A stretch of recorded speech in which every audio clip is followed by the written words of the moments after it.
Memang kau tak perlu berikan penghormatan pada seorang aku, Dedes. Sri. Baginda Kertajaya pun belum patut mendapatkan lirikanmu. Ia turun dari kuda. Dedes mendengar kaki aku menenangi semak, menyibaki Lamtara muda. Ia mencoba mempercepat jalan, tapi persendiannya menolak dan ia rasakan tangan. Tunggul Ametung menangkap bahunya. Ia kebaskan tangan itu. Jangan sentuh aku. Ia merasa dirinya kotor tersentuh oleh seorang Wisnu. Betapa galak, seperti Brahmana lain-lain dan semuanya, ia tangkap tangan. Dedes, dihadapkan padanya, sebagai aku melarang kau menjadi pedanda. Mari Permata, aku iringkan kau ke Kutaraja, naik kuda, ke tempat terlayak bagimu. Mari, sayang. Tunggul Ametung menariknya dengan hati-hati pada tubuhnya. Dedes mengangkat muka dan meludahinya. Dan aku itu ternyata tidak marah, bahkan mendekapkan tubuhnya pada dadanya yang berbulu. Ia gigit dada itu, dan ia rasai. Keras seperti batu. Aku itu tertawa. Ia meronta dan meronta. Aku itu tertawa lunak. Dan ia tak dapat lepas dari tangannya. Ia tahu aku dapat membinasakannya di hutan ini. Tak ada seorang pun menyaksikan. Saksi pun takkan dapat mencegahnya. Sekiranya ada senjata di tangannya, ia akan tikam dia.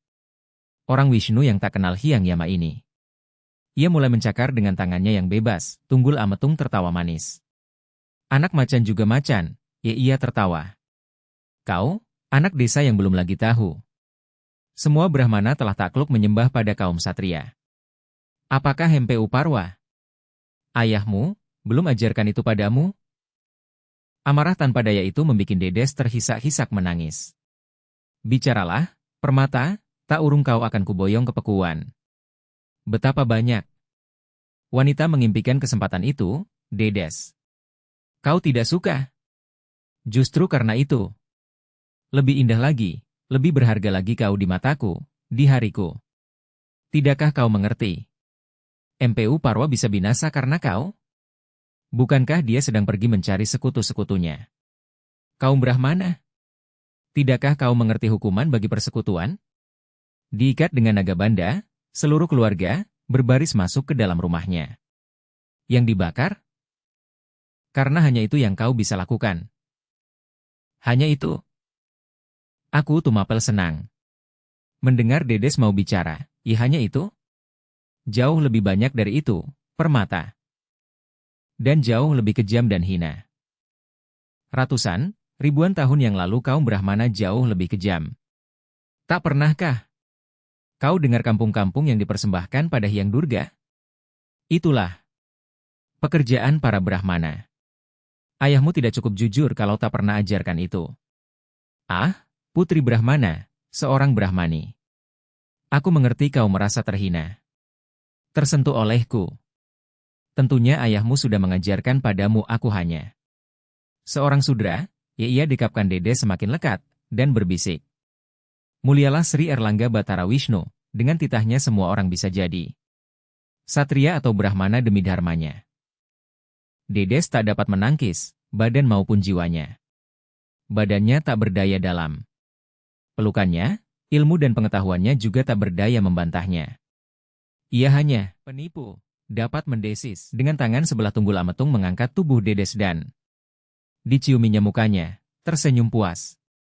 Adakah Brahmani diajari juga bicara mengumpat? Tiada aku sangka.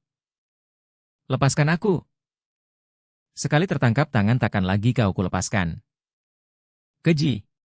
Yang mengerti tentang kemuliaan para dewa, mengerti tentang kehinaan manusia, yang mengerti tentang kehinaannya tidak akan lakukan perbuatan semacam ini. Tunggul Ametung membelai-belai rambut Dedes dengan tangannya yang bebas. Justru karena kegaranganmu aku tergila-gila padamu, Dedes. Umpanlah aku, gigit. Dan garuk, tumpahkan semua ajaran Mpu Parwa. Untuk semua itu menjadi syahlah. Aku mendapatkan kau, ia mengerti bahwa Tunggul Ametung tak dapat dikatakan. Tanpa pengetahuan menyebabkan ia lumpuh dalam amarahnya. Dan ia dengar lagi. Yang lebih menyakitkan. Ayolah, kutuk aku. Seperti semua Brahmana mengutuk semua orang di luar kastanya. Akan aku perlihatkan pada dunia, kaum Brahmana takkan bisa bikin apa-apa. Pada waktu seorang Brahmani bernama Dedes aku dudukkan di atas singgasana Tumapel. Dengar, Dedes, permataku, tidak percuma Sri Erlangga mengutuk Triwangsa bikinan kaum Brahmana. Kalian tak juga sedar, hidup terus dalam keseakanan, merasa tertinggi di atas segala kasta. Hanya mimpi Dedes. Hanya keseakanan. Itulah kekeliruan kaum Brahmana. Kalian tak pernah tahu kenyataan. Dan itulah juga kejahatan ayahmu, membikin kau buta terhadap kenyataan. Kenyataan harus takluk pada ajaran. Tunggul Ametung menurunkan tubuh Dedes sambil tertawa terbahak-bahak. Akulah kenyataan. Aku tak takluk pada kaum Brahmana dan ajarannya. Kumpulkan semua Brahmana di atas bumi ini. Mereka takkan dapat taklukan Tunggul Ametung. Juga mempertahankan kemuliaan ajaran ia tidak mampu. Dan semua tamu Brahmana itu memuji kecerdasannya begitu banyak pujian dan sanjungan selama ini, waktu ia jatuh ke tangan musuh pokoknya begini, ternyata ia tak berdaya. Dan aku yang mendekapnya adalah kenyataan, kenyataan yang tak perlu takluk. Pada ajaranmu, memperlakukan makhluknya demikian macam? Barangkali kau tak mengerti ucapanku. Barangkali kau lebih tahu Sansakerta. Bahasa kahyangan itu daripada bahasa orang Tumapel. Betapa pongahnya kau seakan pemenang di atas jagat para dewa ini. Bagus, Dedes, senang aku mendengar suaramu, kegarangan emu tapi kulepaskan. Kau tidak. Tahukah kau, orang-orang Buddha itu tak memerlukan dewa-dewamu? Orang-orang Tani juga tidak, mereka menyembah Yang Wisnu yang pengasih dan pemurah. Dengarkan, Dedes, hanya kaum Brahmana hidup dalam mimpi. Hidup mereka pun dari kemurahanku. Jangan dengarkan janji dewa-dewamu itu. Mereka hanya dongengan untuk bocah-bocah yang tak pernah dewasa. Pongah. Dedes lebih mempertahankan ajaran daripada dipongah dalam pikiran, tapi menunduk-nunduk. Merangkak-rangkak di hadapanku. Itu tidak jujur, Dedes. Juga kau tidak jujur, kau. Menantang-nantang di hadapanku begini, tapi kau sudah ada dalam tanganku, dan kau tahu, kau tak dapat menolak Tunggul Ametung. Tidak dapat, demi Hyang Wisnu. Ia lepaskan Dedes, dan seperti ditiupkan kekuatan pada dirinya ia lari. Aku Tumapel belum izinkan kau pergi. Berhenti. Dedes lari dan lari. Dan tak antara lama di hadapannya telah menghadang Tunggul Ametung di atas kuda. Dan ia disambar dari atas. Ia meronta dan menggigit lengannya, namun pegangan itu tak dapat lepas. Mengetahui aku tak juga sakit. Ataupun mengaduh, ia hendak tikam hatinya dengan kata-kata tajam, tapi semua ajaran telah menjadi batu dalam ingatannya. Belum jera-jera kau menggigit, Dedes. Kau tahu sendiri, lengan yang seindah ini takkan kulepaskan lagi. Lepas, demi Hyang Mahadewa, terkutuklah kau. Tunggul Ametung tertawa. Mari naik, permata. Dewa-dewamu tak berdaya menghadapi aku. Dan Tunggul Ametung mengangkatnya dengan dua tangan. Ia meronta, kembali. Mencakar-cakar, sekarang menyasar wajah sang aku. Ayah, pekik Dedes. Suara itu kemudian padam dalam ciuman Tunggul Ametung. Ia pukuli wajah aku. Dan lelaki itu tidak menjadi kesakitan karena pukulannya. Bahkan tetap tersenyum, menarik tali kendali, dan kuda itu mulai berpacu cepat. Pada waktu itu Dedes mengerti. Ia kalah, semua usahanya sia-sia, ayahnya pun tak berdaya, juga sekiranya ia melihat kejadian ini. Duduk di atas kuda dalam pelukan di depan Tunggul Ametung ia dapat dengarkan langkah kuda, dapat rasakan nafasnya yang keluar masuk dari perutnya. Ia tak berani menggigit tangan yang memeganginya, ia pun takut jatuh dari kuda yang sedang mencongklang lari itu, terdiam dalam ketidakdayaan akhirnya ia hanya bisa menangis kelelahan. Dedes, ibisik Tunggul Ametung, dan ia rasai kumisnya menyentuh pipinya. Teruskan cakaran dan gigitanmu. Tidak mau? Baik, teruskan umpatanmu. Terhadapku pada suatu kali kau akan tahu semua itu akan jadi tak ternilai indahnya. Dalam kenangan setiap kali kau mengingatnya kembali, dan kau akan bertambah berbahagia. Hyang Wisnu telah tentukan aku jadi suamimu. Nasib tidak bisa kau elakkan. Aku pun lakukan ini bukan atas kehendak sendiri hanya karena kekacauan hati petunjuknya juga jadi sesak, dan ia sadari dirinya mulai memasuki kepingsanan. Penglihatannya telah berayun-ayun, dan gemuruh hati dan derap. Kuda mulai samar. Waktu ia sadar lagi, yang terdengar mula-mula adalah bunyi telapak kuda itu juga. Tak ada sesuatu yang dapat dilihatnya, gelap gelita. Waktu tangannya mulai dapat digerakkannya, ia mulai meraba-raba hadapannya. Tiada sesuatu yang teraba. Dan waktu tangannya jatuh, ia rasai kehalusan sesuatu. Jarinya mulai merabai kehalusan itu bulu kuda. Ia sadar masih berada di atas punggung kuda. Hari itu memang gelap pekat. Kuda itu tidak lagi lari. Ia angkat tangannya lagi, dan dirasainya sebuah tangan, yang bukan tangannya sendiri. Dan tangan itu merangkul pinggangnya. Kau sudah bangun, Permata? Ia dengar suara, tepat pada kuping kanannya. Suara lelaki, bukan suara MPU Parwa. Ia meronta, tapi pelukan itu semakin ketat sampai-sampai ia merasa tersekat. Ia mengingat dan berpikir dan mengingat, dan tahulah ia, seseorang telah menculiknya dari Panawijil. Waktu bulan tua itu mulai muncul, kuda itu mulai lari lagi, langkahnya menderap berirama. Hutan di kiri kanan jalan berlarian menghilang seperti malu menjadi saksi. Dan teringadah ia pada aku Tumapel di belakangnya. Berani kau bawa aku tanpa izin ayahku? Tak tepat kau di desa. Kutukan semoga jatuh ke atas kepalamu. Tidakkah kau akan menyesal, Dedes? Mengutuki seorang yang akan jadi ayah dari anak-anakmu? Anak-anakku tidak berayahkan kau, dan Dedes kembali menjadi kacau. Ia tahu, anak bukan urusan manusia, tapi urusan para dewa. Takkan lama lagi, dan kau akan tahu, akulah bakal ayah dari anak-anakmu. Tumapel menunggu seorang parameswari dan seorang anak calon penguasa. Penggantiku. Hyang Wisnu menunjuk kau sebagai ibu yang terpilih itu. Juga sekali ini Dedes tak mampu menandingi Tunggul Ametung dengan Hyang Wisnunya. Kau akan menyesal menguruki calon suami, yang akan membawa kau ke singgasana. Jangan remehkan satria. Tanpa satria Brahmana tak bisa berbuat sesuatu. Tanpa Brahmana satria bisa bikin segala-galanya. Dunia menghormati satria, raja-raja, juga aku. Setidak-tidaknya hari ini telah kudapatkan anak perawan Brahmani, seorang Brahmani yang masyhur akan kesuciannya, untuk jadi permata bagi hidupku dan bagi Tumapel. Dedes pingsan lagi karena kekacauannya. Waktu ia sadar lagi dirasainya tubuhnya telah tertutup dengan kain. Angin malam itu tak lagi menggigit kulit dan membekukan darahnya. Barangkali Tunggul Ametung telah menyelimutinya dengan destar atau kain penutup celana. Ia merasa dihinakan dan tetap tak dapat berbuat sesuatu. Ditutupnya matanya, kini memohon perlindungan dari Hyang Dewi Laksmi. Ia tunggu kata-katanya, tapi tak lagi keluar suara dari mulutnya. Ia tahu ia mulai menyerah. Waktu air matanya jatuh menetesi lengan yang memeluknya baru ia dengar suaranya lagi.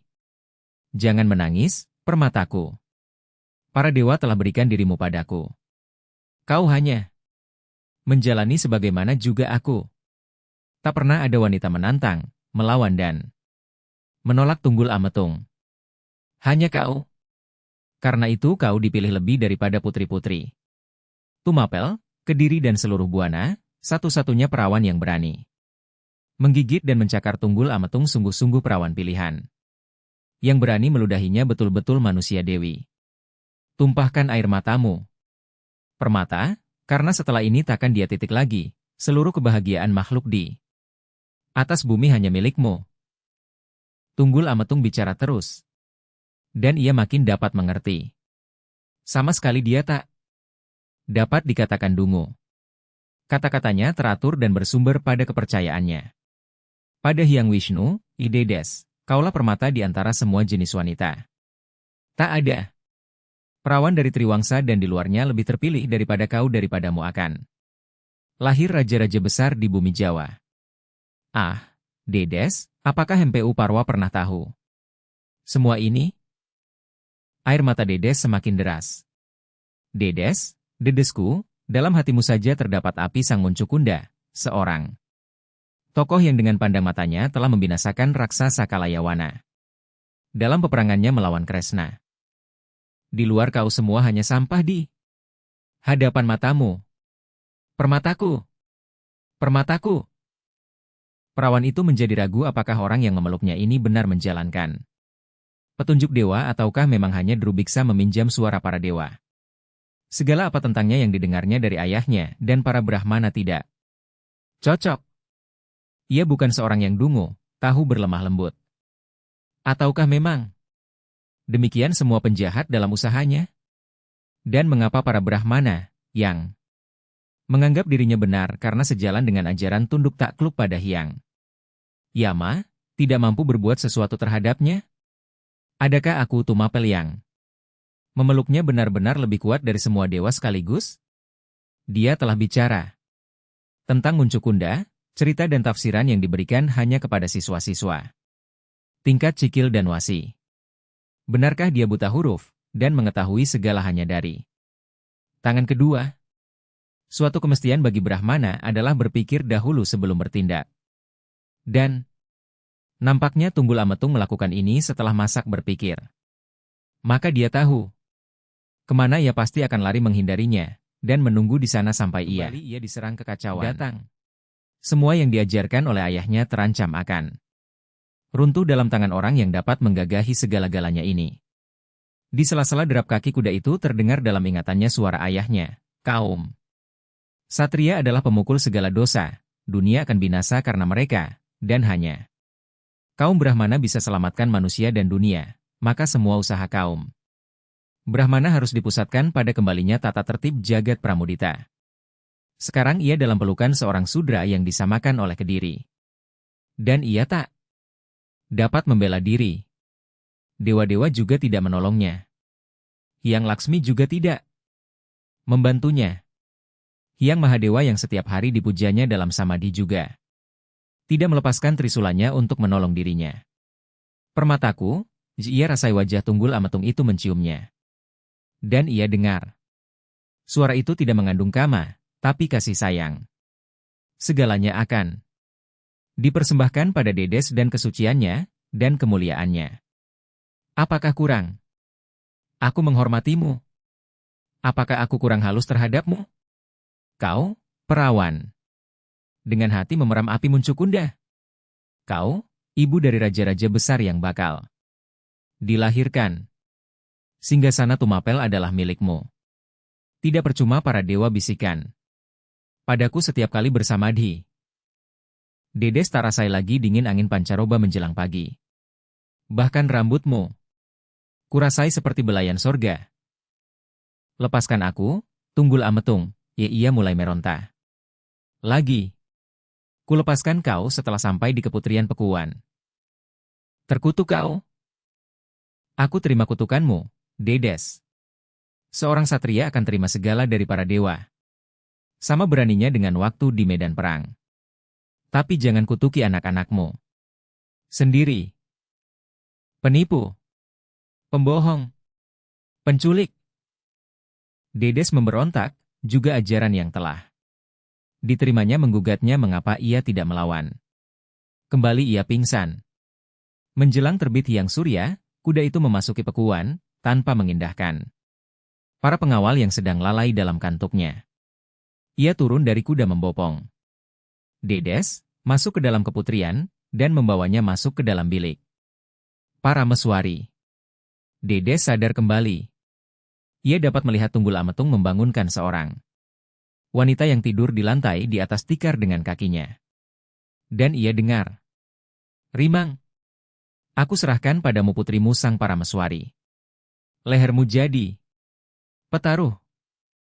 Ia lihat Rimang mengangkat sembah, dan sepasang matanya bersinar-sinar. Sang Aku meletakkannya di atas ranjang bertilam sutra. Ia tahu pria itu berlutut padanya, berbisik. Permataku, semua ada di bawah perintahmu. Jangan tinggalkan tempat ini. Iya. Pergi entah kemana. Rimang sekarang yang berlutut padanya. Yang mulia, yang mulia. Dedes menangis sejadi-jadinya. Di mana ayahnya kini? Ia tak tahu. Sejak peristiwa penculikan dalam hutan di Semak. Lamtara muda itu, ia tak pernah dengar sesuatu dari desanya, Panawijil. Antara dirinya dengan masa lalunya seakan telah tergunting putus. Tak ada orang yang mengenalnya di Pekuan. Ia diserahkan pada segala yang asing, dan pedandi itu memata-matainya tanpa jera, membanjirinya dengan nasihat tetek bengek. Suatu kali, tanpa bicara ia telah usir pedandi itu dengan gerak tangan. Ia tak perlukan nasihat bagaimana harusnya seorang istri terhadap suami, yang oleh para dewa dititahkan jadi satria untuk menduduki tempatnya mempertahankan keseimbangan jagat pramudita. Ia tak perlukan nasihat dari siapapun yang tak punya persinggungan hidup dengan dirinya. Pada mulanya ia dengarkan semua, seperti ia dengarkan setiap pelajaran dari ayahnya. Ia hafalkan dalam hatinya yang pengap karena duka cita. Keinginan untuk tahu segala dan jiwanya yang sedang kembang dengan sarwa cita, memang terbuka terhadap semua penjelasan tenung kedudukan manusia di tengah-tengah jagatnya, di tengah-tengah hubungan antar manusia dan dengan para dewa. Akhirnya pintu harinya terkunci erat begitu ia menyadari setiap nasihat bertujuan menuntut dari dirinya kesetiaan mutlak kepada Sang Aku. Ia muak. Ia tak mempunyai perasaan bersetia pada suaminya. Pernikahannya yang tanpa saksi, bahkan tidak menyebut namanya dan nama ayahnya, mantra-mantra. Dalam Sansakerta yang banyak salahnya semua itu ia rasakan tak punya dasar yang kuat untuk menuntut kesetiaan daripada dirinya. Tak ada yang lebih menyakitkan mengetahui, ayahnya sama sekali tidak dimasukkan dalam hitungan. Bahkan sampai 40 hari pun orang tak tahu siapa nama dirinya, apalagi nama ayahnya. Apalagi penculikan itu dilakukan oleh Tunggul Ametung seorang tanpa saksi. Dan siang itu Tunggul Ametung tidak menjenguknya. Sore hari juga tidak. Kemudian ia mengetahui, suaminya telah meninggalkan Tumapel langsung menuju ke Kediri dalam iringan pasukan kuda. Bahkan minta diri dari aku pun ia merasa tidak perlu. Itu juga menjadi petunjuk baginya, ia tidak terikat pada suatu kesetiaan pada Sang Aku. Tepat pada waktu Matan tenggelam Rimang mengeringkannya ke belakang dapur. Keluar dari keputrian. Para pengawal yang kebetulan terpapasi menyingkir. Memberikan jalan dan menggedikan pangkal tombak pada tanah. Mereka sudah lebih 100 langkah di belakang dapur, memasuki kebun buah-buahan. Yang semua sedang berbunga lebat. Di sini pujaan sahaya. Yang mulia para meswari, Jerimang berhenti di bawah pohon jambu mede muda, rendah dan lebat. Setiap han sahaya beri pohon ini air cucian daging. Ken Dedes mengawasi Rimang, terheran-heran. Inang itu mengangkat sembah pada pohon itu. Pohon mede ini Dewi Parwatimu? Rimang tak menjawab, tenggelam dalam kehusukan. Dedes membuang muka. Kecewa dalam rembang senja. Tapi ia tak hendak memperlihatkannya. Setelah selesai baru Rimang berkata, "Disinilah Dewi Parwati." Yang mulia, Idan dengan matanya ia menuding ke arah cabang. Sebuah patung Parwati dari 2 jengkal berdiri dari cabang itu, terlindungi oleh rimbun dedaunan. Dedes mengangkat sembah pada patung anyaman rontal itu. Dalam hari ia mengherani betapa bisa Dewi itu sampai mendapatkan tempat begitu tidak layak di bawah kekuasaan seorang satria Tumapel.